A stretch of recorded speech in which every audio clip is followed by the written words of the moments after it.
Hey everybody, it's Indy here. I'm doing this video because I want to have some pillow talk with you guys. As you can see, I'm laying in bed to do this video, and then I'm going to get up and finish going about my day. Well, last week I had a thought. I had a thought about names, okay, and for those of you who study about names and all of that, it's quite a big deal. I mean, we're so used to hearing all types of names as our lives go on every day, and we meet new people, so of course we get to hear different kinds of names and stuff.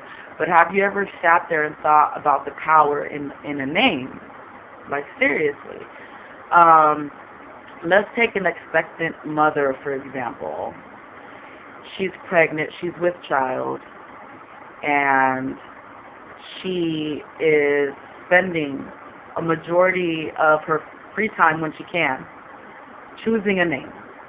She'll purchase baby book after baby book of names. She'll look online to see what's trending, or she'll even try to go an alternate route and either pick an uncommon name, a rare name, or even create one herself.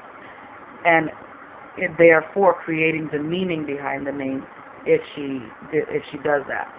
Or even better yet, taking common names and changing them into an uncommon written form. There's so many different variations on that. And there's power behind that. There's an empowering feeling in being able to name somebody. And this goes for if you have a pet and you're choosing a name. They always say, let's just say you find a stray dog or something, or a stray cat, and you don't plan on keeping it. They always say, don't name it. You're going to bond with it and immediately get attached to it. There's power behind the giving of a name, the assigning of a name. You're saying, I give to you. You're endearing to me. I embrace you. I love you. So I'm going to give you a name that is just for you, that identifies you to me, to your family, to the entire world, but most importantly to yourself. Okay. But things can happen as you get older. You change. Your beliefs can change. You can go through such a spiritual enlightenment that is meant for you and only you at that moment in your life, and feel that your government name just doesn't apply anymore. And there lies in even more empowerment when you give yourself a name. When you title yourself, you label yourself. There's way more power in that than there is in someone naming you. Okay? I went through a period in my life where I became Muslim for about a year. You know, I wasn't sure if this was going to be a permanent life choice, but at the moment it was right for me. And I was exploring myself, you know. And I have never checked out any other Judeo-Christian belief system except for Christianity. Anything that I've checked out has been in the occult, pagan, all of that. So I decided to check out this religion, which to me is very beautiful still. And in turn, I actually gave it to myself. They usually say that mosques or your brethren or something like that gives you your name. But I named myself because I didn't want no one else to name me. I was making my own choice to take this spiritual endeavor, and I wanted to label myself and have the community see myself as that person. So I named myself Khadijah. Now, for those of you who don't know, Khadijah was the first wife and the most important wife of Prophet Muhammad. Okay, after she died, he married Aisha, but even he told her that Khadijah was the most important and he'll never forget her, and she was the love of his life and stuff like that, because she supported him in his career, in all the things that he was doing. She funded him because she was like a queen or something like that. She funded him, and she was there till the day she died. She suffered with him. So to me, that was an important name, to give myself a name as the pretty much the second member of the founding religion of, Islam. Yeah, you know what I'm saying? I was like, okay, I'm all for that. And I had also given my children names. I named them, okay, I don't remember. It's been some years. I know I named my oldest, Mikael. I think Rashad for my second child, and I want to say Nadira for my daughter was what. And they meant something to it, matched their personalities and blessings that I wanted to have endowed upon them. Names have an effect on your life in some way, some form. I'm not saying 100%, but names mean something, okay? So especially, let's just say, for example, which is where I wanted to go down ultimately, magical names. Although I don't have a magical name for myself, I go by my government name.